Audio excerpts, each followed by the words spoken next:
And observing in the Sate Nome, upon the east of the Bubasat Channel, a city which from some ancient theological reference was called Avaris, and finding it admirably adapted to his purpose, he rebuilt it and strongly fortified it with walls and garrisoned it with a force of 250,000 men, completely armed. To this city Celadus repaired in summertime to collect his tribute and pay his troops and to exercise his soldiers in order to strike terror into foreigners. And Celadus died after a reign of 19 years. After him reigned another king, whom was called Bion, 44 years, and he was succeeded by Apacnus, who reigned 36 years and 7 months. After him reigned Apophis, 61 years, and Aeneas 50 years and 1 month. After all these reigned, this is 49 years and 2 months. These 6 were the first rulers amongst them, and during the whole period of their dynasty they made war upon the Egyptians with the hope of exterminating the whole race. All this nation was styled Hyksos, that is, the shepherd kings, for the first syllable Hyk in the sacred dialect denotes a king, and Sos signifies a shepherd, but this only according to the vulgar tongue, and of these is compounded the term Hyksos. Some say they were Arabians, from Arab. This people, who were thus nominated shepherd kings, and their descendants retained possession of Egypt during the period of 511 years. After these kings, he relates that the kings of Thebes, but that, what is that, 22nd king wasn't a queen, it was a queen. And she reigned wild right there, babe. After these things, he relates that the kings of Thebes and the other provinces of Egypt made the insurrection against the shepherds. After these things, he relates that the kings of Thebes and of the other provinces of Egypt made an insurrection against the shepherds, and that a long and mighty war was carried on between them, till the shepherds were overcome by king,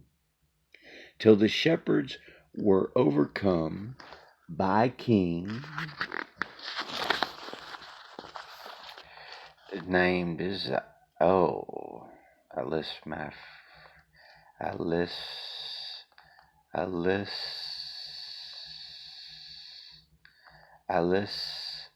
Phragmamuthosis. It's a mythosis. It's a this. And they were by him driven out of the other parts of Egypt, and hemmed up in the place. They were fighting the shepherd kings for years and years and years, and finally drove them out. His name was Asclepius, and they were by him driven out of the other parts of Egypt, and hemmed up in a place containing about 10,000 acres, which was called Avaris. And hemmed up in a place containing 10,000 acres, which was called Avaris. They moved them out to Avaris, basically. All this tract says Manetho, the shepherds surrounded with a vast and strong wall, that they might retain all their property. And so they got far enough as they go, come fuck with us. Yeah, pray with a hold of strength. Shepherds surrounded with a vast and strong wall. They might reign. They said, well, they're far enough away. Surrounded with a vast and strong wall, that they might retain all their property and their prey within a hold of strength. And Thutmosis, the son of Alisphatus, endeavored to force them by a siege. Oh, so they wanted to, called her bluff maybe a little bit, and beleaguered the place with a body of 480,000 men. So 480,000 men, a lot. But at the moment when he despaired of reducing them by siege, they agreed to a capitulation. They gave in that they would leave Egypt and should be permitted to go out without molestation wheresoever they pleased. So they were just allowed to go a little bit further. And according to the stipulation, they departed from Egypt and all their families and effects in number not less than 240,000, and bent their way through. If I follow the chronology before, and then at this time, then where's the other ones went? And how much of populated, where's what? The desert towards Syria. But as they stood in fear of the Assyrians, who had the dominion over Asia, they built a city in that country, which is now called Judea, of sufficient size to contain this multitude of men, and named it Jerusalem. 250,000 men, 240,000. And they be having babies and stuff right there. We're doing right there. Done. Sufficient size to contain this multitude, and named it Jerusalem. In another book of the Egyptian histories, Manetho says that this people, who are called shepherds, in their sacred books were also styled captives. There's styled captives. After the departure of this nation of shepherds to Jerusalem, Thutmose, the king of Egypt, who drove them out, reigned 25 years and 4 months, and then died. After him, his son Sharon took the government into his hands for 13 years. After him, Nephis for 20 years and 7 months, and his sister, Amesis, 21 years. So the whole family come on about 20, and about 40, and it reigned for about 30. So 13, so 40, 55 years, and the other one was 55 years, 75 years. We're going on 100 years of this family, and even in went up to his sister.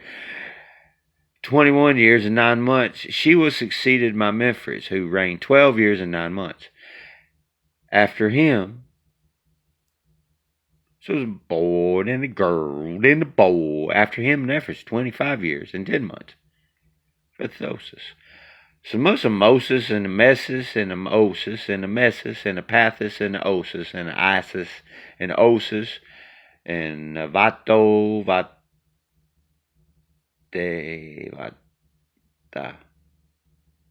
Amiga. Amesis, 21 years and 9 months. She was succeeded by Memphis, who reigned 12 years and 9 months. After them, it was 25 years and 10 months, and Moses reigned 9 years. There's more notes. And this is reading from Shepherd King.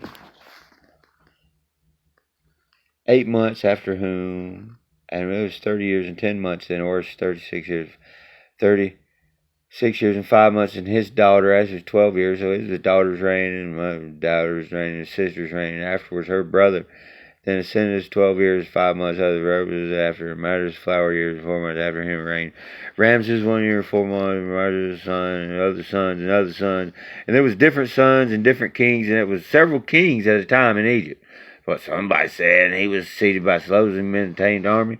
There was different people, and they recorded the names, the different times of the days of the years, and different, even on the sun, some recorded the moon year, and different years, and this time of year, different years.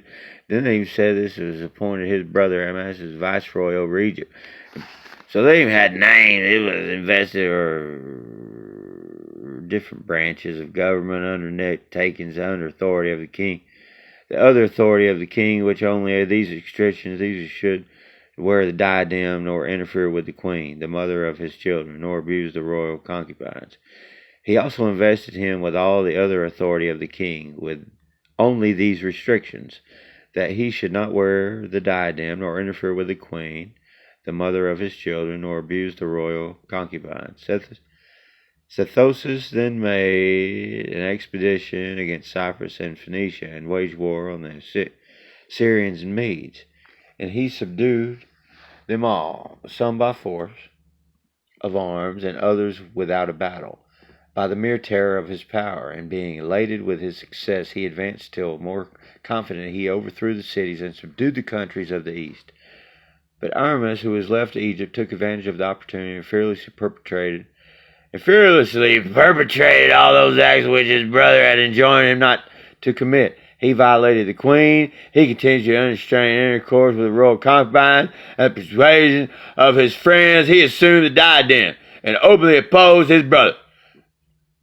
Well, he just took authority right there. But the ruler over the priest of Egypt by letter sent an account to so they're forming a team of colleagues and leagues of nations against him. Said it was to inform him of what had happened and how his brother had set himself in opposition to his power upon this.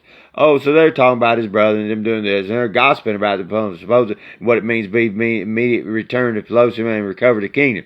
The country of Egypt took its name from Sethosis, who was called also Egyptus. But Seth, all kinfolk was a brother of man is known by the name of Dennis.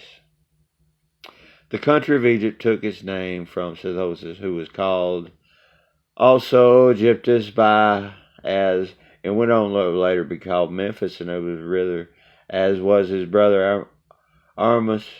I like that perfume, Hermes, Armas, whatever that cologne is. That stuff smells good. Known by the name of Danis.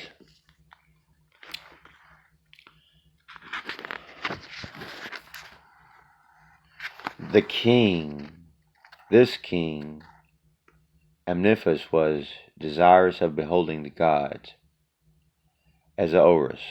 And some was equivalent to Horus is riding horseback too. One of the predecessors in the kingdom had seen them. And he communicated his desire to the priest of the same name with himself. Amniphis, the son of Pappus, who seemed to partake of the divine nature both in his wisdom and knowledge and futility, and Amniphis returned him. It's neat that Amniphis was also and it goes back to Horus, and Horus might be riding horseback. Be back. Who's that guy riding on that horse over there, right there? That's a cowboy right there.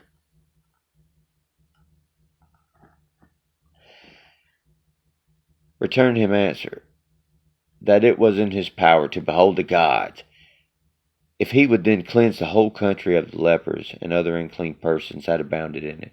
Well pleased with the information, the king gathered together out of Egypt all that labored under any defecting body, to the amount of 80,000, and sent them into the quarries, which situated in the east side of the Nile, that they might work in them and separate from the rest of the Egyptians. And he says that they were among them learned priests who were affected with leprosy. And Memus, the wise men, the prophet, fearful lest the vengeance of the God, what was the leprosy? And vengeance of the gods would fall both on himself and on the king, if it should appear that violence had been offended them. Added this also in a prophetic spirit, that certain people would come to the assistance of these unclean persons, and would subdue Egypt, and hold it in possession for 13 years. These tidings, however, he dared not to communicate to the king, but left in writing an account of what should come to pass, and destroyed himself, at which the king was fearfully distressed. These tidings, however, he dared not communicate to the king, but left in writing an account of what should come to pass, and destroyed himself, at which the king was fearfully distressed. After which he writes thus, word for word. When those that were sent to work in the quarries had continued for some time in their miserable state, the king was petitioned to set apart for their habitation protection of the city of Avarice, where these people fled to over there and fled a little bit over, and they called it a little bit. They went on a little bit further, but they still called it Avarice, which had been left vacant by the shepherds. Oh, but this place had been left vacant, but they probably had like New Troy and New England and new names somewhere else. Names travel, and he granted them their desire. Now this city, according to the theology above, is the Typhonian city. Typhon is the Titans and the Titans, but when they had taken possession of the city and they found it well adapted for the revolt, they appointed for themselves a ruler, among them the priest of Heliopolis, one whose name was Osiris, and they bound themselves by oath that they would be obedient. Osiris said that in the first place enacted the law that they should neither worship the gods. Well, the first law of this place right here, coming right here, they want to be Titans, want to be XB, some way on down the road, abstain from any of those sacred animals which the Egyptians hold in veneration, but sacrifice and slay them all. Abstain from any of those sacred animals. Abstain from any of those. Stay away from them or not eat them, which the Egyptians hold in veneration, but sacrifice and slay them all. So don't eat them, but just kill them all, let them smoke them up. And that they should connect themselves with none but such as were of that confederacy. So there's a battle going on food and maybe animals back then, too. Oh, that might be a foggy, right? made. Such laws as these and many others of a tendency directly in opposition to the customs of the Egyptians. He gave orders that they should employ the multitude of hands in rebuilding the walls about the city, and hold themselves in readiness for war with Memphis the king. He then took into his council some others of the priests and unclean persons, and sent ambassadors to the city of Jerusalem. Those wise people and unclean, and those shepherds who had been expelled by Timotheus. And he informed them of the position of their affairs, and requested them to come up unanimously to be his assistants in this war against Egypt. He also promised in the first place to reinstate them in the ancient city, the country of Ephesus. He can bring them back, will give you a little bit more land, and provide plentiful maintenance for their hosts and flight for them occasion. They probably just want to leave. They didn't really care. And assured them that they would really induce country of their dominion. The shepherds received this message with the greatest joy, and quickly mustered to the number of 200,000 men. A few.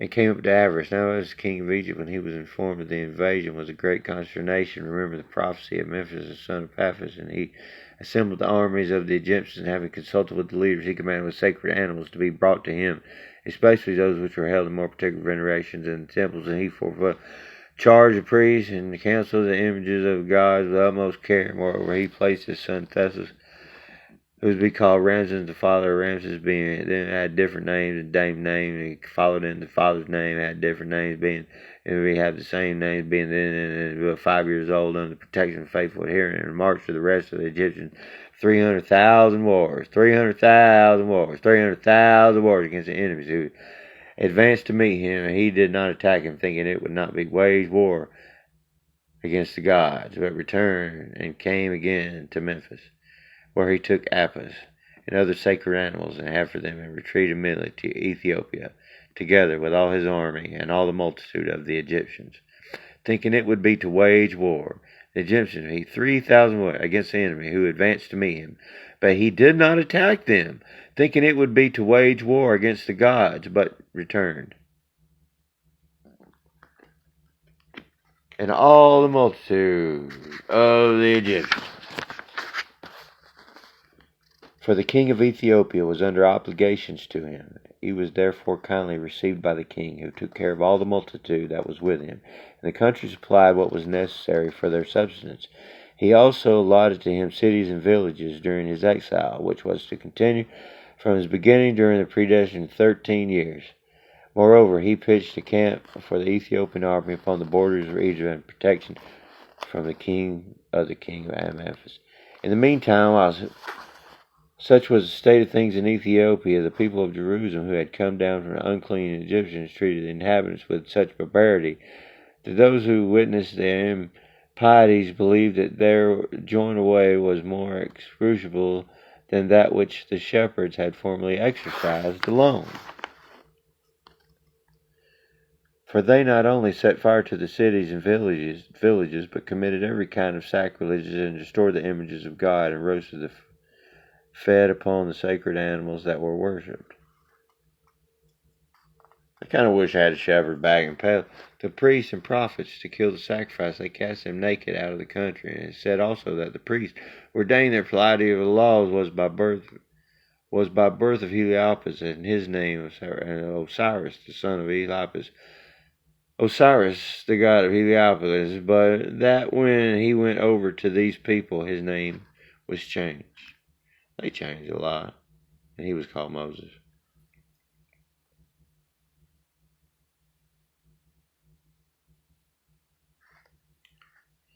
Manetho again says, after Memphis returned from Ethiopia with a great force, and Ramses also his son and other forces, and encountered the shepherds and the unclean people, they defeated them and slew multitudes of them, and pursued them to the bounds of Syria.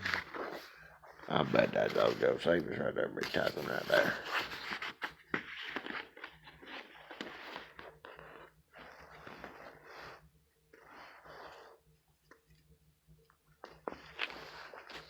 That's enough.